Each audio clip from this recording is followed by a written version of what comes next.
Today, we're going to talk about how to find your strengths and remove the limiting beliefs that block you. This is very important for self employed professionals. As have mentioned in previous webinars, the problem with self employed industry is that if you do not have a clear idea of who you are, your strengths, and basically what you provide and what value and transformation you provide to your target market, it's very hard to grow your business. Some of you have gotten yourself licensed, certified with various organizations, but at the end of the day, you don't go around and carry their flag and suddenly get business.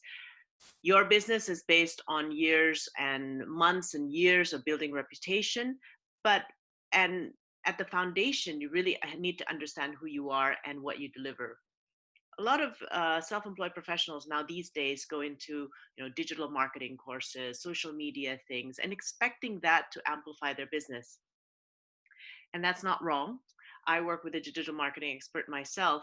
However, what I find through my process with him is that unless I understand my core message and what I'm about, it is also very difficult for him to help me, because what he is able to do is to take my concept, my message, my avatar, my idea of my target market and my products and services, and then amplify it.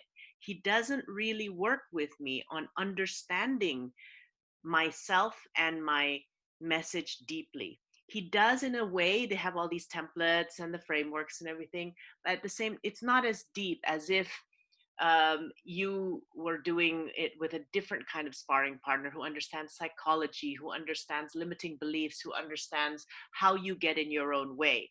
So it's been interesting going through the process with him and discovering just how much um, it it is still there. There's a gap with the clients that he works with. There's some clients who just understands themselves and their what they're trying to do very quickly, and therefore with them he gets loads of results. But there's also people who are just hanging there because they don't have the foundation, and that's where his results are not optimal. So today I want to make sure we get rid of all your self-doubt, and I also want to show you um, a process that will at least double your confidence in yourself and in your business. And it reduces the opportunity cost in your business, because when you are stuck with self doubt or lack of clarity or the wrong message or trying to be someone who you're not, what you're losing is actually the opportunity to go out and get business. In the service professionals business, we are selling time, and time is not something that we can gain back if we don't sell it. So it's very interesting to make sure that why you're trying to get clarity over yourself and your message and your approach and get rid of all your limiting beliefs quickly is because there's so much opportunity out there for many of you in the service industry. Whatever we're doing is not very much affected by what's going on in society. If anything, what's happening with coronavirus and everything increases the needs for people like you to get out there and provide services. Of course, it depends what you do. I understand there's been a few obstacles, but maybe this is a great time for us to learn, step back, and really evaluate how we've been doing this. So, what we will cover today, we will cover a few things, and um, I will also ask you to interact with me during this process, so that it'll be fun for you. My chat box is open, so so we can always just talk things through. I want to help you understand your career current beliefs and value systems and what may have conditioned you to self-doubt, because um, Mm, finding your strength is important, because in this kind of industry, when you're selling yourself, it's almost easier to sell another external product, because when you're selling yourself, you run into these issues of, am I good enough? Am I prepared enough? Will I make it? And all these kinds of self-doubt questions. I'll share with you a template that I use, that has been proven to work with the self-employed professionals that I work with, to remove all that. The second thing is, how do you create a strength-based business? And what do I mean by that? That the business, everybody, let's say you're a lawyer, okay? Um, there's a lot of people who are lawyers. They study the same law books. They go to similar subjects in school.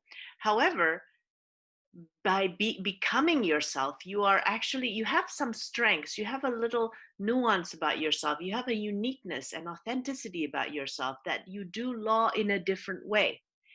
I was coaching an interpreter the other day. She's interpreted for the UN. She's interpreted for various multinational companies, different international conferences, celebrities. However, she was always stuck describing herself as an interpreter.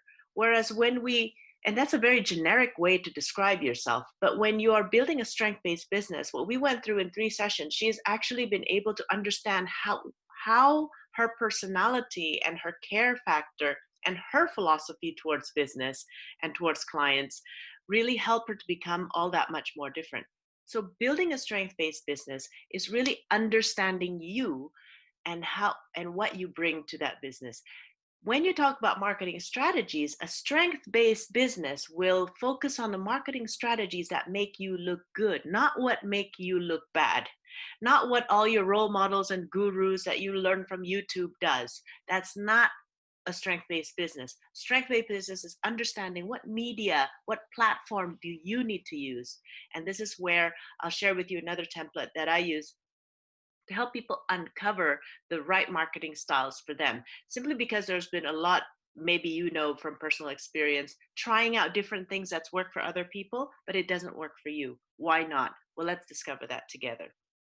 And then finding your authentic purpose to reshape your business. This is also a self discovery process because, again, when you're putting forth yourself, they need the community that you're serving needs to understand why you do what you do. And also, to be fair, having done this for 12 years, you know, and as well as I do, that in business things go up and down. Sometimes things are great, sometimes things are quiet, things are bad, things are tough. When you have an authentic purpose, it fuels you and it motivates you sustainably. So I want to break down a few, well, at least one myth when we start here. There's this myth that you got to keep improving. There's so much for you to learn. You're not good enough. You're always having to self develop.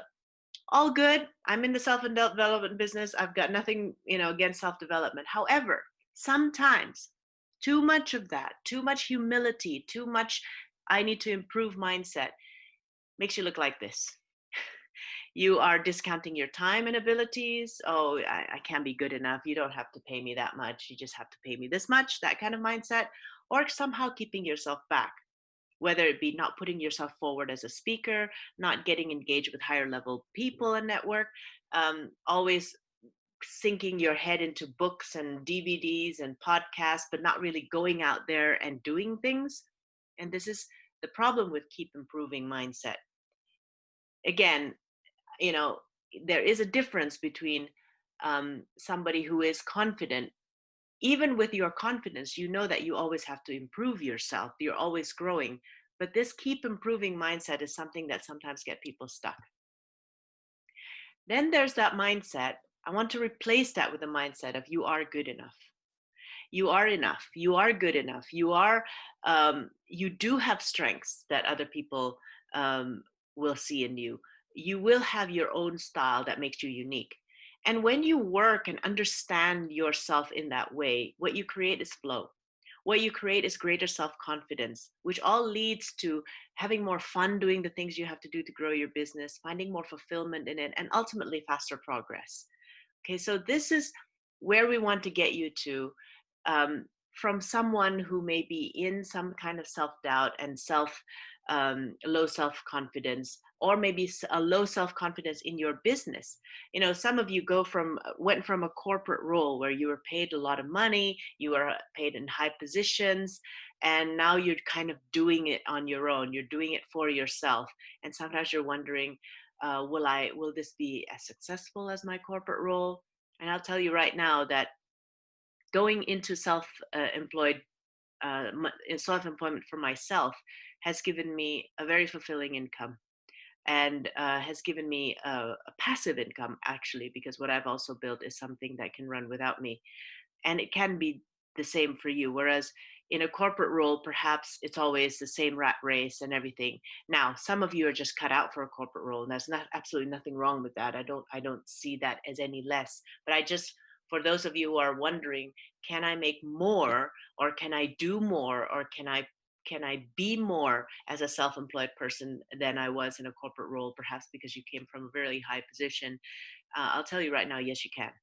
Okay, yes, absolutely, you can. So, um, as long as you have the right mindset and the way you look at yourself is according to what we're going to talk about. So let's examine this. Let's examine you a little bit because I love examining people sometimes.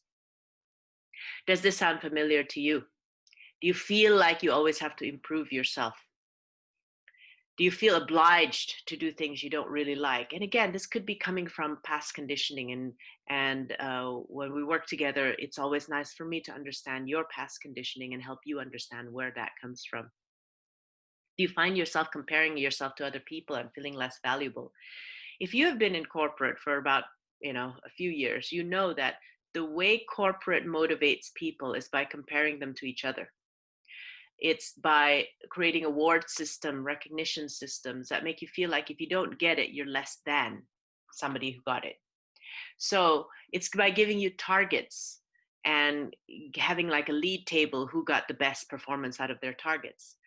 So it's only perfectly normal that you have the tendency to compare yourself to other people. And in many ways, comparing yourself to other people can be quite effective and can be quite useful when you're trying to achieve something. But at other times, you might find it a little bit less useful.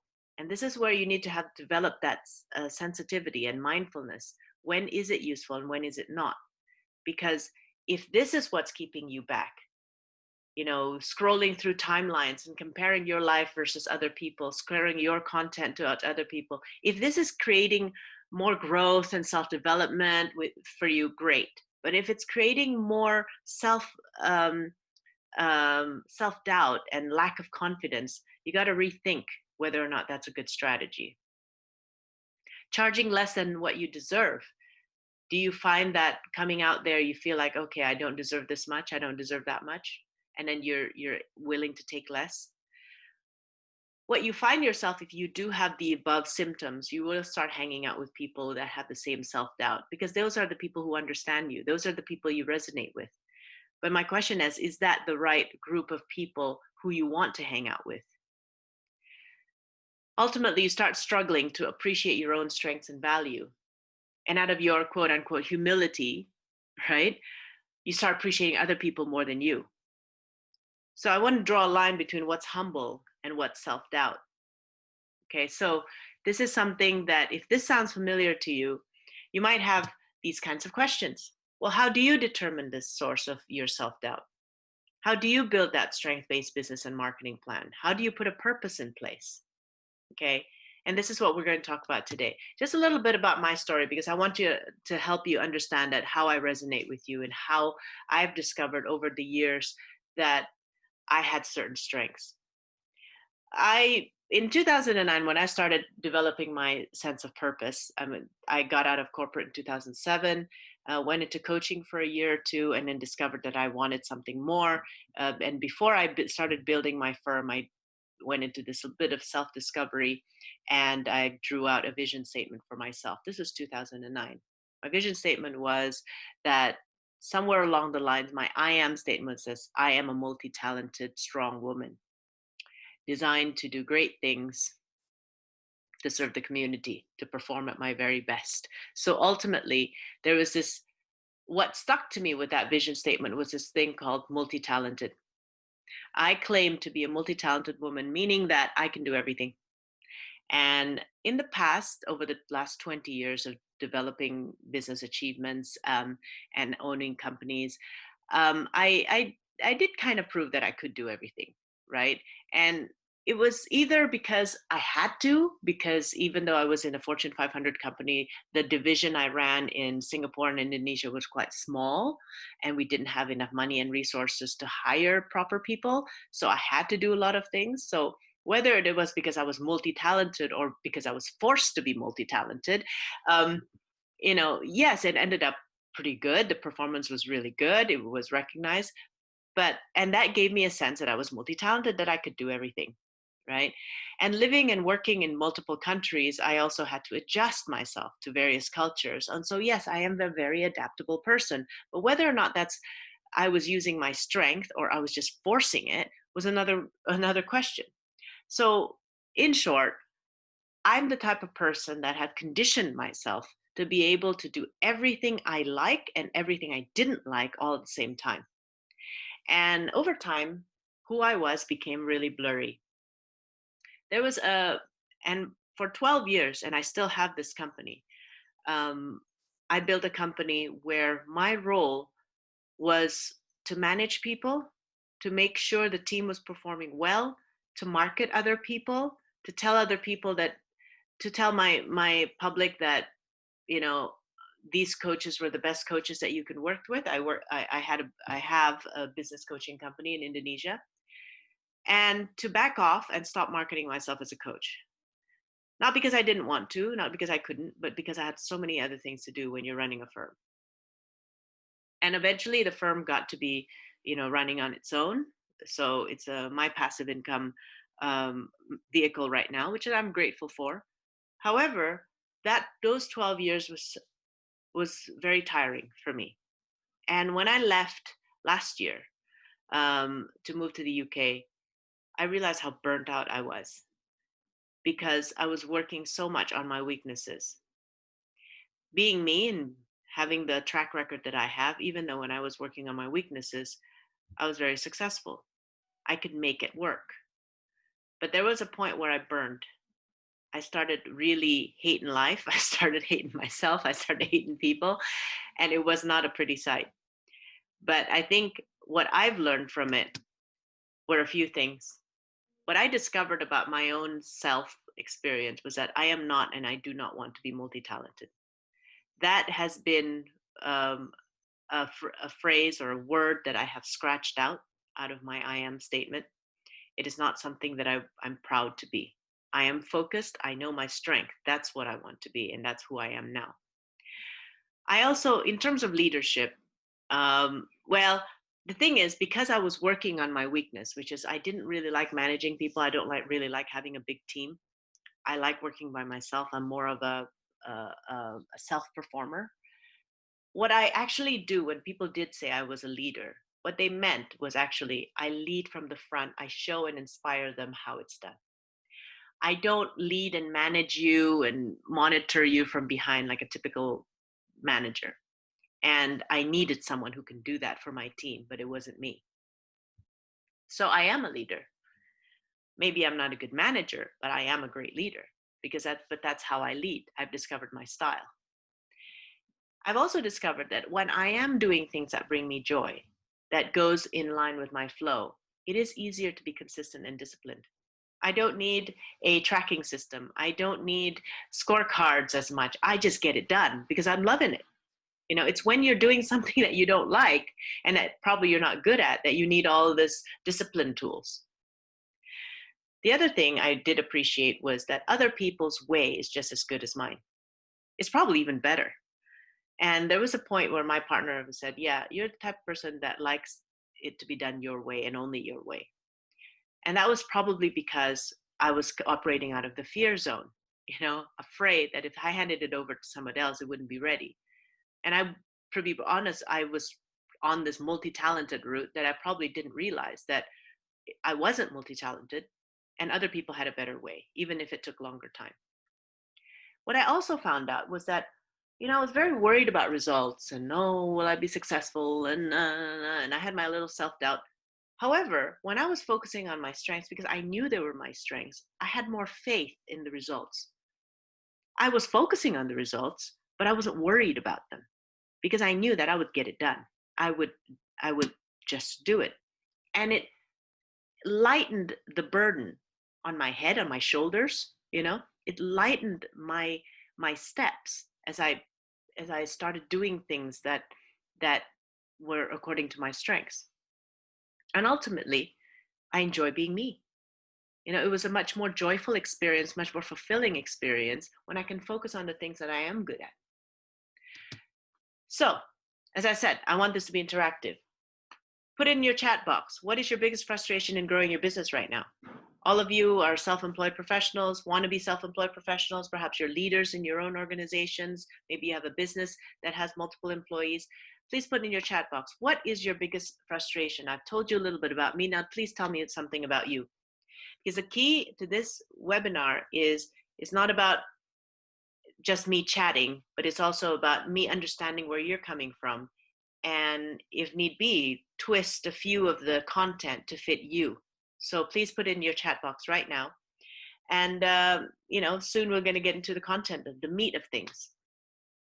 Let this be a webinar also for your self-awareness. And if any of my insights and everything help you, please feel free to jot it down and use it in your business. Okay, as I'm waiting for your answers, I'll keep going. I've got a couple right now to find out how to market your service. Yeah. To deal with office politics. Yep. Yeah, absolutely. Sticking to my niche rather than taking on any client and realizing that they're not good fit and take more time than I'm charging for. God, that's hell. Yes. Having to do it all myself. Fantastic. Thank you. Thank you for all your chat answers. And how do you sustain productivity? Okay. Well, again, at the end of this, I'll explain to you how you're going to be able to also take advantage of a private discussion with me so that I can help you get to know a little bit more of your answers later. However, this is great because we can start catering the content to your needs. So let's talk a little bit about some of the ways we can find our strengths and remove the limiting beliefs that block you. So again, the common challenges, where do you determine the source of your self-doubt? Okay, there's some of what you're saying here is holding you back because it's based on a certain belief system that you have. Okay, having to do it all yourself. Perhaps what is the belief system that you're having that you have no other way to delegate things to other people? What is the belief system that's holding you back from investing in outsourcing if you believe in your business that much? What is the belief system that's making you say yes to people who are outside your niche and then realizing that they're not the type of people you want to work with? What is the belief system that's making you frustrated at office politics? Okay. And what is the belief system that's holding you back from really marketing yourself and your service? It's all understanding ourselves in our identity iceberg, and I want to talk more about that. What is it that you don't see about yourself? We all remember the Titanic movie. Big liner sails through the ocean, crashes the bottom part of the iceberg, passes an iceberg that it thought that it had passed. However, the bottom part of the iceberg is actually bigger than the top that you can see, and that's how the Titanic sank. It's the same with you. What you see are your results, your actions, and your decisions. What you see is what's on top of your iceberg. You see that you don't have enough clients, or you see that you have clients that you do not enjoy, or you see that you have a lot of work that you're doing yourself. You see that you are trying to be productive, but somehow you're not being consistent. Okay. So these are what we call the results. You see yourself or you find yourself doing stuff, but they're not productive. You see yourself perhaps being in a mood and not enjoying what you do every day. That's where your actions. You don't know why, but you find yourself making certain decisions that doesn't make you happy. The you don't know why part is all the stuff that's under your iceberg. Okay, so whereas the results, actions, and decisions is stuff that you can see, but there's also things that you cannot see. See, the only way you can make any type of action is if you have the skills to do it. So skills is something that you cannot see. The lack of skills is sometimes some things that you don't realize. For instance, if someone doesn't know how to delegate, they will never delegate because delegation is a skill. So you end up having to do it yourself.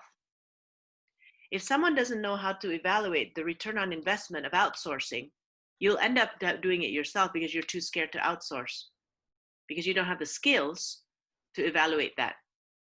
If someone has a lack of skill of saying no and being very firm to certain types of clients, they might find themselves taking on clients they don't like. And again, I'm assuming all this based on your comments, but it's also because I don't know much about what's happening with you. So please excuse me if I'm not giving great examples. I'm trying to kind of just take a generalized version.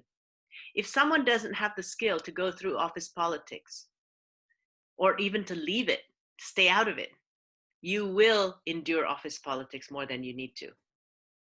Okay, so skills are very important.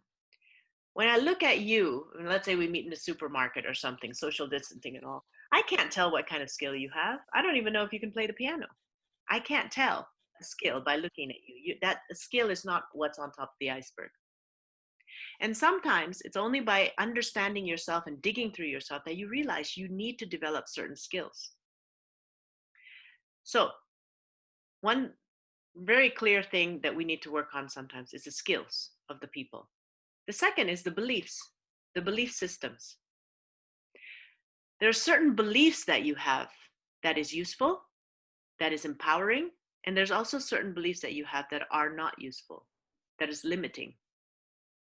A belief that this business, you want a bigger business, but you believe that this business is not worth the investment of an outsourcing staff, for instance. Or you want to grow yourself, but you believe that doing it yourself, growing yourself by yourself instead of engaging in a paid sparring partner is going to be where you want to go. Oh, because I don't have enough money to develop myself or to hire a coach for myself, for instance. But because you don't hire a coach that can see you from the outside, you never have enough money. So at some point in my business as well, when I was growing it, I had to make that decision. Why am I always being held back by myself? Maybe it's time for me to engage somebody else to kick that limiting belief out, or to help me to get over certain things, or to help me push myself forward. I remember, the last 12 years, I've always worked with a coach. Even today, I work with a health coach because my goal this year is for my physical body. The thing is, I realized that I hire different kinds of coaches. And I like working with my coaches in a project. I mean, the longest I've ever had one coach is probably about 2 years. And then I move on to a different coach. So I'm not the type of person by all means that would say that the only best way of coaching is really to just engage one coach years and years and years. Some people do really well with that, and that's great, but not me. I realized that I remember there's this one time in my business where I needed to be accountable. I was just being lazy. I had all these excuses. I was listening to lots of learning and learning and learning, but I was just being lazy at the end of the day. And I needed a coach that I was scared of. I needed someone who could intimidate me into action. So I got coached by one of the CEOs of our franchises. He just says, yeah, I don't need 2 hours to coach you. I don't need an hour to coach you. Give me 20 minutes. And basically in that was the worst 20 minutes every 2 weeks for me to have to sit down to report to him what I did and I didn't do, and for him to bang on all my excuses. And that worked wonders. I really enjoyed the session. I mean, looking back, I didn't really enjoy it at that time, but he was what I needed, and I picked him and I thanked him, and I still have a lot of respect for him now, because he was the kind of coach that I needed to just get over myself. Okay, but there was also a time in my life where I was going through a lot of criticism. I was being challenged with being myself. I wasn't allowing myself to be myself because of all the stuff that people were talking about me, and I need somebody who can give me back my self identity and my self confidence. Worked with a coach in New Zealand. He was one of the most nurturing, um, accepting coach that I've ever worked with. I resonated with him, and the the reason for me that he worked for me was because he helped me understand how to be myself and how to be okay with it. So different folks for different strokes, type of thing, um, and and this could be some of the things that you might want to discover for yourself as well. What do you actually need? What kind of people do you need to work with? Your value system. So beliefs are things that you deem to be real or deem to be true. You know, you're not good enough. That's a belief, right? But sometimes, why do you hold on to that belief? Why do you have to be so-called good enough, right? It could be coming from the value of other people's opinion is very important to you. Values are what you deem to be important. And people who are have a high need for people pleasing will find themselves in a situation where it's very difficult for them to be themselves because they're always trying to please others. So value of people pleasing, value of being recognized, value of being appreciated. Values are what you think are important. I was helping a business owner align herself with her brother, and it was always very difficult for her to be firm with her brother, despite the fact that he was making a lot of bad business decisions for their business. Because the value for her was not money, was not business success. That was something, but that was probably her second value. Her first value was family harmony. And because family harmony was so important to her, it was very hard for her to see herself in an argument with her brother. And they didn't know how to communicate better with each other. And they'd rather just sweep the problem under the carpet until it shows up again next week. So this was one of the things when they discovered that that was their value, the value that was limiting them from solving and confronting certain issues in their organization. The solution was basically a program called Brave Partnership, where I put them together and we discussed how better to communicate. They took some personality tests, they took some assessments about communication, and then we went through it and we understood each other and how best to communicate. And I packed them away with a few homework about certain issues that they need to solve in their business. And then the next session, we'll talk more about the business. But the first session is always talking about themselves as human beings. So your values. You may value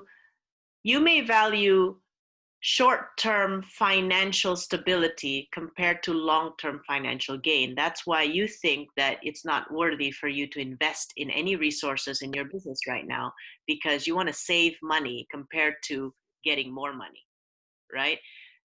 Some of you are brought up like women. Women are very good at saving money because that's what many of us had to do to maintain a household, for instance. But saving money at certain points is good for you. But saving money when that money can be invested to get you more money may not be a good decision for right now. So sometimes it's like that. Being frugal is a value. Also, certain things, So ultimately, it's also how you look at yourself, and that's where your identity is. So this is why I love using this iceberg for a lot of the things that I do. And sometimes my clients don't even know that I'm digging through their iceberg, because actually a lot of how you say things and when you communicate with me, your challenges and everything, a lot of your iceberg is already revealed and how you see yourself. Okay, I had a graphic designer who basically her identity is basically I'm a self-taught designer. And that comes with a lot of beliefs that self-taught is not as good as designers who come from big designer schools. So her identity of being self-taught, her identity of I'm an introvert, and that comes with a lot of energy when she talks about herself as an introvert, she's not pleased at herself for being an introvert. Okay, she's not proud of that. She doesn't see the strength in that. So it's working on your identity and helping you understand who you really are and what's good about that. Okay, because at the end of the day, you need to really understand how you value yourself. And the last thing, of course, is your environment. It's the water around the ice. When the water is warm, the ice shrinks. When you're surrounding yourself with people who don't support you, and sometimes it's not a choice. Sometimes we have families who don't support us in business. Sometimes we have friends who are not very supportive. They criticize us. Where the heck did you get out of corporate to do that, right? Or sometimes life just gets in the way, busy, busy, busy, and our environment is a bunch of stuff that we have to do, and we suddenly have no time to focus on our business. It's what kind of environment would you need in order for you to excel better in your business? Who do you need to hang out with? What kind of books and people that you need to read about? Um, I always use my coaches as my environment. Today at work, I've got my HIT class basically, and I like the live classes because that's an environment for me to perform. He gets to see me on Zoom, and if I don't do well, he corrects me, and if I do well, he praises me. It makes me feel all fluffy and good. So I intentionally, now I understand what kind of environment I need to perform, and I make sure I do that. The other type of way we help you to understand how to market yourself is really, the metaphor is, it's like when you take a picture, right? I know many of us don't do this, but let's say some people, have you ever seen some people say, oh, wait, before you take my picture, make sure you get my good side? The whole idea about building a strength-based business is also about letting the world see your best side. All of us have a good side, and all of us has a not so good side, okay? And sometimes we're a bit on autopilot on this. I remember I was having a call with this lady. She was trying to do something very, very honorable. She was trying to put people who've been in prison back into the workplace. She was trying to get them to be leaders. She was trying to do everything. And I honor her for doing what she does. However, there's certain challenges that she's facing. Like, she can't get big sponsors. Obviously, these people don't have the money to pay her, so she needs sponsorships from corporations, from organizations, etc. But the way she puts herself forth when she's selling her idea is very unappealing. She needs to listen more. She needs to talk less. She needs to have less drama about things. Okay. And there's certain things that she's doing, despite the fact that her mission is very honorable. The way she sells her mission isn't working.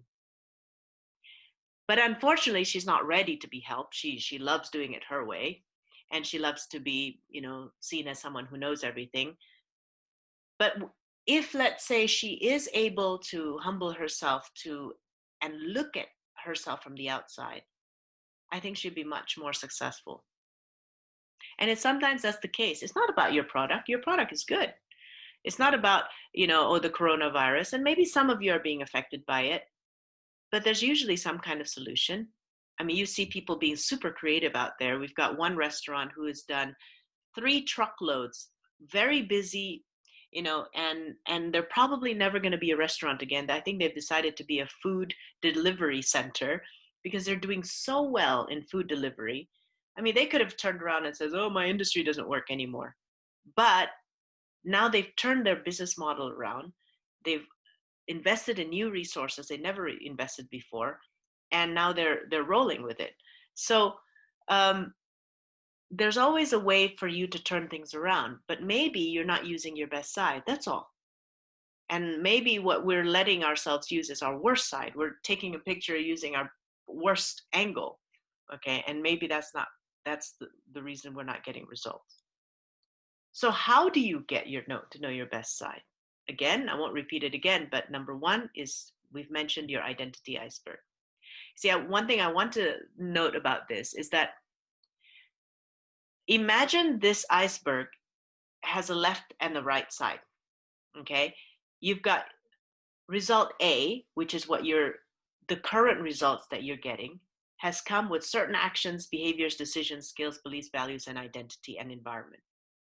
Now you want to get out of result A and go into result B. You got to identify that new results need a new set of icebergs, need a new set of beliefs, skills, etc. So when we work on this, is understanding this is your current iceberg, but if you want the best results for yourself, who do you need to become? Using what behaviors, what skills, what beliefs, what values, what identity, what environment? So it's about understanding self-awareness about your current iceberg, and then designing your ideal iceberg. It will take time for you to totally embrace your ideal iceberg, but it's amazing when my clients have gone through the 2 icebergs, the current and the desired, how much how revealing that is, and how much that becomes a compass for them to say, right, now I need to know, now I know what I need to stop doing, start doing, stop believing, start believing, you know, stop being, start being. Okay, there's certain things that become a compass for you. The second thing that I take people through that I absolutely love, and none of these templates are mine. I have to credit them. You know, the identity iceberg is largely influenced by neurolinguistic programming. You know, I was a master neuro NLP, and I think that's one of the best investments I've ever made for myself to help me understand my clients better. Ikigai is obviously, I mean, there's books written all about it, but it's about understanding your, it's a Japanese word for understanding your reason for being, you know, the reason why you exist. And I love how it ties between your purpose and business, actually, is by understanding what is it that you absolutely love to do. And it's a journey to understand your past, your timeline.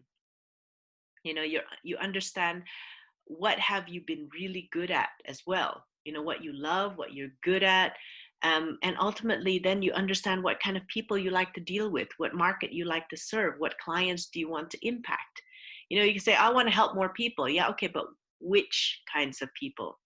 I was talking to an executive coach in around the London area, and she is relatively new. She labels herself executive coach. Well, the problem with that is there's 53,000 executive coaches in that area. Okay, so 53,000 people, that's quite a lot of people. And just calling yourself an executive coach is too generic. So we dug through her past about what she loves to do. Um, and it was around women empowerment, women leadership, etc., and getting women to assimilate into British cultures if they're not from Britain. She is not from Britain. What you're good at. She's been an expat in the Middle East, and she's been an expat in various places as well. And she's been very successful, not only in leading diverse teams, but also in balancing her career and her family life. She has 2 kids, happy family, happy marriage, brilliant. Then, after what you love and what you're good at, we do talk about what the world needs. And I first talked about what is the world that she wants to serve, who are the target market that she wants to serve. So we talked a lot about women leaders, especially foreign talent, you know, who come to the UK and need and want to be a leader here. And then after all that, the last bit, what they're willing to pay for, actually is quite the quickest one because we've been talking about it, and we decided on certain programs, and that became her product ladder. So it's typically a 2-hour process. You know, the identity iceberg and the ikigai. It doesn't have to be 6 months of coaching. It doesn't have to be 12 months of coaching. I don't know why people spend that much time, but I think if you're really open to it, and you know, 2 to 3 hours is pretty much all we need, okay, for these things. It's not a lot of, you know, huff about it. It's just how fast are you willing to go, and how open are you willing to be. It's just an awareness section. Then strength-based marketing. So it's all this SWOT analysis. We know this from business. But from the identity iceberg and from ikigai, what you have discovered is your strengths and your weaknesses.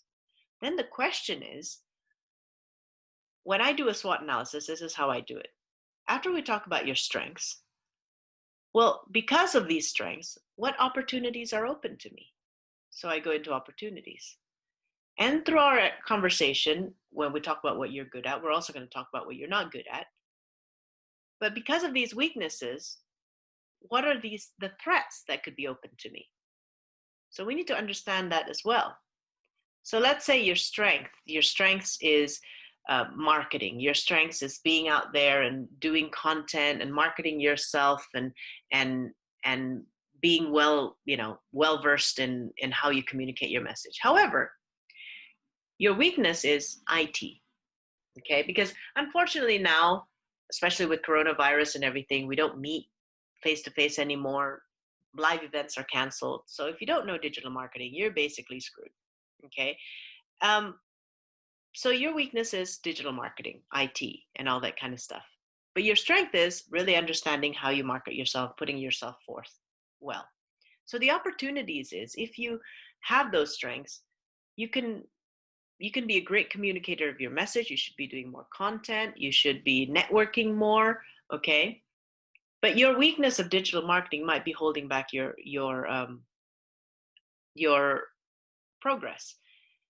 And if you have a belief that I'm not willing to invest anything in my business right now because I want to do everything myself, typically, if you are a people oriented person that loves to network, love to connect to people, digital marketing can be quite difficult for you because digital marketing plays on the detail oriented side of your personality.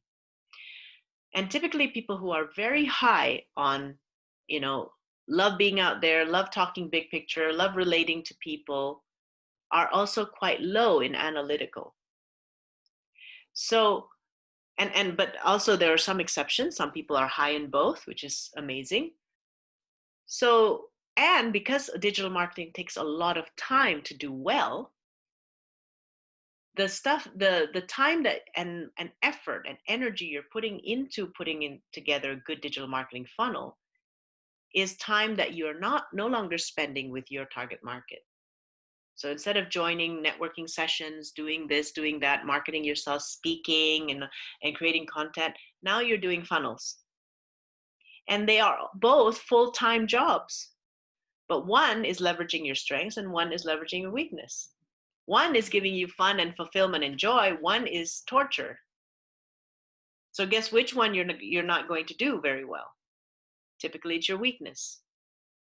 But you have this belief that your business is not at the level where it deserves some kind of investment. And that's why you keep running the same rat race. Okay.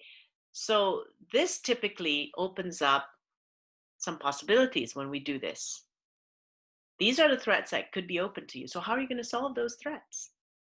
Okay. And this is what we discuss.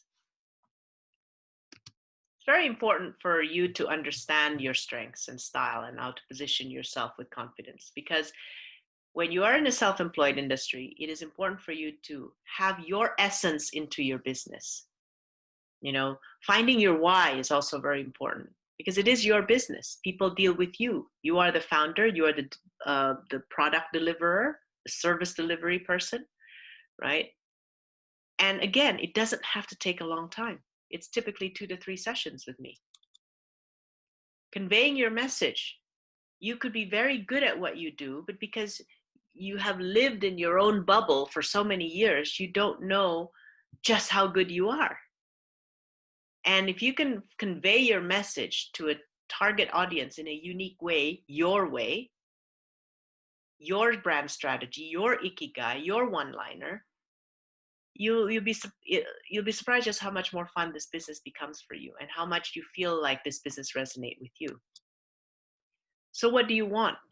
Do you want self-doubt or do you want self-love? So again, in this section, I want to keep it interactive. What has been your number one learning from this section? And then we want to talk about how to make that shift later on. But just key in the chat box, please. What have you been discovering about yourself by understanding the ways that you can understand your limiting beliefs, the ways that your iceberg might be preventing you? Please key that into the chat box. Be really good because then everybody learns from your learning. I think it's important also that, you know, I've had that 12 years of and that journey of trying to be multi-talented. One thing I should actually mention, and I didn't put in the slide, so I apologize for that. My biggest discovery for myself was no regrets. You know, I don't feel that I have wasted any time. I feel that all that is really just a learning, and it's made me a wiser person, um, a more, you know, it's made me a wiser person in the end. So one of the biggest learnings I've had is also how to live with no regrets. So yeah, so how to leverage your strength, defining your ikigai. Stop being so modest about yourself. Oh, it's so, the lovely thing about what I do, I'll tell you a little bit about what I do later, but the lovely thing about what I do, and this is my goal, my goal is to tell you that number one, there's absolutely nothing wrong with you. And number two is just how genius you are. Some of you are being so modest about the stuff that you do. Um, and it's incredible when I work with people just for 2 to 3 sessions. After one session, people typically say, I can't believe we did all that in one session. It's like, yeah, but again, it comes from you being the right type of clients as well. But it's amazing. I have never worked, saying this very carefully because I just want to make sure I believe in it. Yeah, no, I've never worked with anyone with the same genius. I have 6 coaches that I market for in Indonesia. They're all very different. I've gone through loads of this, marketing message programs with self-employed professionals all around the UK. Everybody is different. And I even work with some people in Asia as well. All of them come with different things. I think it's because you come from different paths of life before you come into this. You've come from different backgrounds and your genius has built up through the years. And then not only like a skill that you're good at, but the style in which you deliver it. And there's so many ways that you can package yourself. But there is a consistent pattern that number one is self-doubt creates unnecessary modesty and unnecessary humility. Um, and also even I can't look at myself from the outside. When I was doing my brand message, I work with a coach as well. So it's also because we have our own blind spots. Okay. So, yeah. And the challenge is money sometimes because as self-employed people, we may not have the money to outsource. So multi-talented comes in and says, oh, we can do it ourselves. And then we end up wasting time. So how do we make that shift? So this is the first shift. I don't know where my self-doubt comes from. Shift to, I'm now more self-aware and I live mindfully. This is where you want to make that shift because you want to be making your own decisions about what you believe, what you value. And you need to be very mindful and say, oops, I'm going into my limiting beliefs again. That's where you want to be. And that comes from working on yourself. The second shift you want to make is, I'm not sure why I'm building this business, or I had a why, but it doesn't motivate me anymore. But it's to shifting to, I have a clear motivating purpose. Building this business fulfills me. It's not only about happiness, it's about fulfillment. Because most of us, we've accumulated some years, and now we want to find something that makes us fulfilled, not just happy. I feel always I have to keep improving my weaknesses too. I'm good. I'm focused on my strengths. I build my strategies around my strengths. That's where you want to be. Okay. And if necessary, I'll outsource my weaknesses. I've investing in this digital marketing consultant has saved me a lot of time. And this is where I got stuck. I kept wanting to do it myself to save money because I know it wasn't cheap, but I kept losing time and more money. So a couple of shifts when you want to make the first shift, it's all about working on your identity iceberg. We talked about that. Finding your why. It's also understanding your purpose. It's going back to understanding your achievements in the past and what worked for you. And your why is not an aspirational why. It's been very interesting to talk to some of you about your why, because some of you on this call have been on my discovery calls. It's like, oh, why do you do what you do? And you give me this aspirational to help more people because I want to be this kind of person. No, finding your why is finding what already is your essence. Because this is not the time for you to aspire to be anything. Most of you, when you've come to this phase in your life, you are already someone. So I want to discover, who are you? Like for me, when I found my why, I'd realized that all along in my childhood, as well as my youth and whenever I built a business, I was always that kind of person that wanted to live at my very best. And that's why I deliver my promises.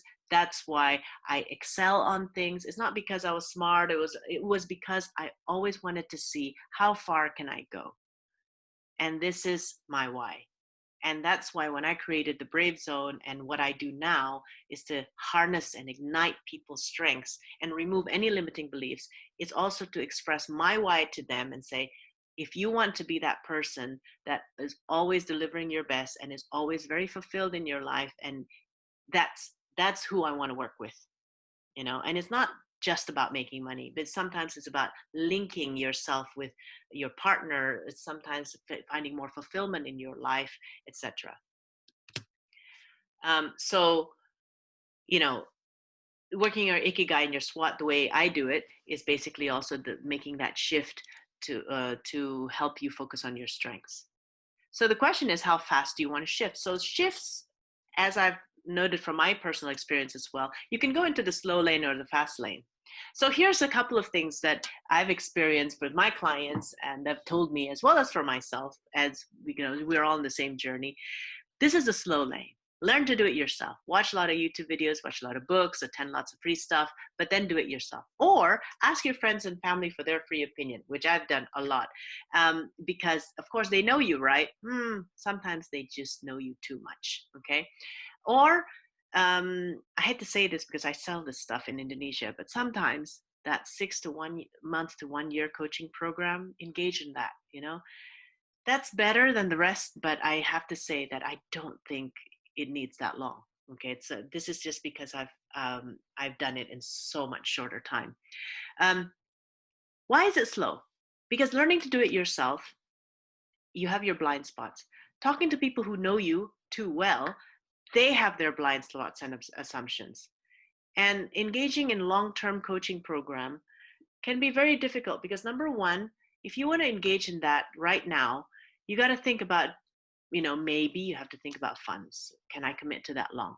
Secondly, because it's a long-term coaching program, the progress for each individual session, in my opinion, is very slow.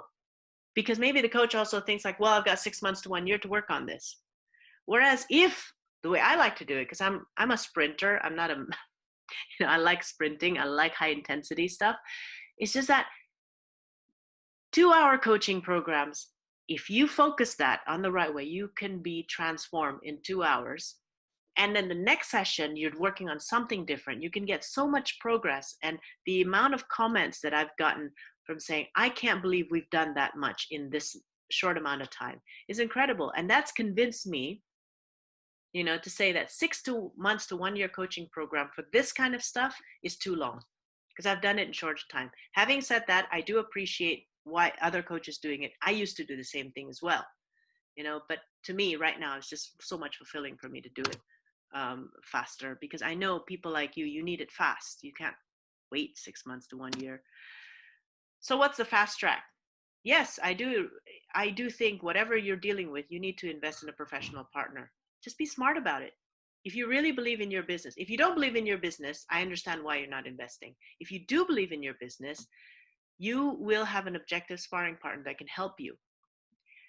Make sure it's someone neutral. Do not hire your friends. Okay, don't hire your brother or something like that to coach you. Okay, it just doesn't work. My brother asked me if I could coach, that he needed a coach, and I just laughed. I was like, obviously not me, and I referred him to somebody else because obviously I'm not going to try to coach my brother. He's my brother. Have a clear outcome. And sometimes here's what I like about project coaching instead of this long-term leadership coaching program. I just like project coaching. What's your outcome? You want a better marketing message? You want better clarity? You want to remove your limiting beliefs? Have a clear outcome, be more focused, give yourself a couple of sessions, and off you go. Instead of trying to improve yourself with a 6 to 12 month coaching program. Clear outcome, commit 100%.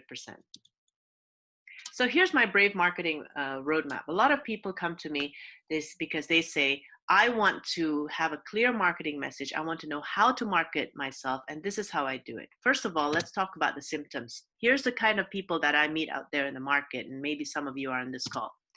First of all, there's those people who are high in self-doubt.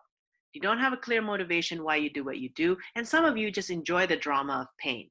This is what I call the self-doubt bottom of the pyramid. You're unsure, not sure if I can make money out of this, and sometimes your business is just a hobby. For me, my advice to you, this is what your confidence level is only less than 3, for instance. You're on a step 1, and my advice to you is just decide what you want and why you want it, okay? And when you're ready, you go to the next level. This is not one of the people that I think should, unless you are committed, these are the typical type of people who are not ready for any coaching program. Then there's people who have lots of enthusiasm. They love their business, they believe in it, but are wondering if I need a private program. So maybe I'll just do DIY, get some free learning, join some free webinars, etc. These are the people who I call as trying it out, the do-it-yourself people. What you're telling me is that you have a low perceived earning potential. You don't believe that your business can make that much money, and therefore you're not willing to invest in anything serious. And that's okay. Your confidence level is typically around 3 to 5. You're on level 2. What I say is invest in quality courses. Join groups of like-minded people, people who can inspire you, people who you can collaborate with. I will probably come up with some digital courses along the way, so watch out for that. Some people have tried to do it themselves. They're serious about their business, but they're feeling stuck. They've tried again and again to attend all these DIY stuff. It's not working for them. Now you're thinking, my business, I have a high perceived earning potential. My business is worth it. I'm worth it. I feel stuck, can't bear the pain of losing time and money anymore. So I'm on a mission. You're probably a 6 to 8 in the confidence you have in your business and your ability to achieve it. You're on what I call level number 3. I would definitely recommend you to take a one-to-one program, but a project-based one, something where an outcome is very, very clear for you. And the idea for you right now for this particular context could be sharpening your message based on your niche and your strengths. Remove any limiting beliefs you have, 2 to 3 sessions. Confident about your message. Some people, that the ones I've worked with, it's lovely to see them on Facebook groups and creating their own thing. One of them just shared with me last night. They're hosting a coaches conference in London. It's fantastic. You know, it's amazing what she's done and compared to what she used to be. You're admired.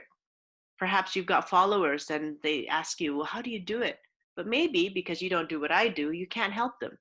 So if you want, you can then refer them back to me, okay, or to people that you trust. Your confidence level in yourself and in your business is 8. You've got your ideal income, or you know you're on the right track to achieving it, and you're on level number 4. Basically, you're magnifying your impact. If you want leverage marketing referrals, I do work with some other alliances, so I can give that. You can also give referrals to the coaches who have helped you. So there's a clear path. If your issue is, I want to know better how to market myself, there's 3 simple steps you can quickly position your uniqueness, increase your confidence without wasting any more time and money. The first level is about you. The second level is about getting to know your clients. And the third level is really understanding more about how to create a strength-based marketing program. When it talks about you, it's all about creating a clear outcome. Life goals before business goals. I say that any day of the week. It's not about understanding only your business goals, but it's also understanding what kind of lifestyle are you trying to build. Many of you have packed years under your belt. You're at the point where you need to, it's no longer about being in corporate and achieving sales targets all the time. You need to be fulfilled. The second thing is, let's work on your limiting beliefs. Let's work on the beliefs that empower you and remove the ones that limit you. The third one is understanding your strengths. Yeah, so focusing on your ikigai, your SWOT, really understanding how you're different from anybody else and what is your unique style. Then we talked about your clients. I use Donald Miller's story brand to help you understand and empathize, not just creating an avatar. I think avatar is so yesterday. It's about empathy. It's about not your ideal client, but what are they facing? How do you connect with their hearts? What do they want? And is your marketing message addressing that? Then what is their journey with you? People don't buy services. People buy the feeling they get, the transformation they get from working with you. So let's identify that. And all this, when we enter the marketing section of this phase, culminates into a one-liner that suits you, your style, your uniqueness, and the mission that you're trying to serve your community. Then let's understand how, before we create a marketing plan, let's understand how you market, how you like to be noticed, what kind of media serves you best, how do you put forth your best side. And only that can we work on a marketing plan. And to me, the best marketing plan is always a calendar, because a calendar is executionable. It's not just a bunch of lists of strategies that you put in a drawer, okay? So all this takes typically 2 to 3 sessions. But typically what I do in my Brave Marketing is we'll do it until we're done. So the investment that you pay can get you 2 sessions. If you're finished with 2 sessions, you're great. You need 3 sessions, you're fine. Typically, the people who I've served take 2 sessions to do all this. And then the third session, they'll come back to me when they're ready to have their third session. And that's when I critique their marketing plan and give them additional things. But my commitment is an outcome. It's not number of hours, it's not sessions. If we need more hours, we'll get it done. But typically, 2 to 3 sessions, 2 hours each. Typical results. This is based on an actual survey. Confidence levels from about themselves and in their business raised from 4 to 9%. And they told me that they've saved, if they were to do it themselves, they would save about 6 months to 1 year, which if you convert that to about £125 an hour rate that you should be charging at least when you're in this type of business, you're about 120,000 in. If you say, oh, that's ridiculous, I don't spend all my time working on this, fine, cut it by half, cut it by 3. It's still about £40,000 or more that you are spending on opportunity cost. So if you'd like to save time, money, and confusion, get closer to the life of your dreams, I am offering a 30-minute discovery call. And what you can do is you can go to the chat. I've given you the link right now. You can just basically click on that link and book your sessions, complimentary. If you have done it before, obviously you've done it. But if you haven't done it, understand where you're getting stuck. So what I want to do is I want to take you on your clear path and understand where are you getting stuck on this. Okay, so we'll understand exactly what we need to work on together. And there's a few guarantees in this Brave Discovery call, even if it's just a call and it's free. I will guarantee I will always ask you the awkward questions you need to reveal your blind spots. We will get to the root cause of your challenges, and we will help you to think differently about your situation. And we will come with structured steps about how to improve your current situation. Okay, so if you are interested in this, please just click the link and book the call. It's absolutely free, 30 minutes. You get to choose a time that suits you. And let's have that eye-opening session for yourself. I hope to see you in the next webinar. Bye-bye now.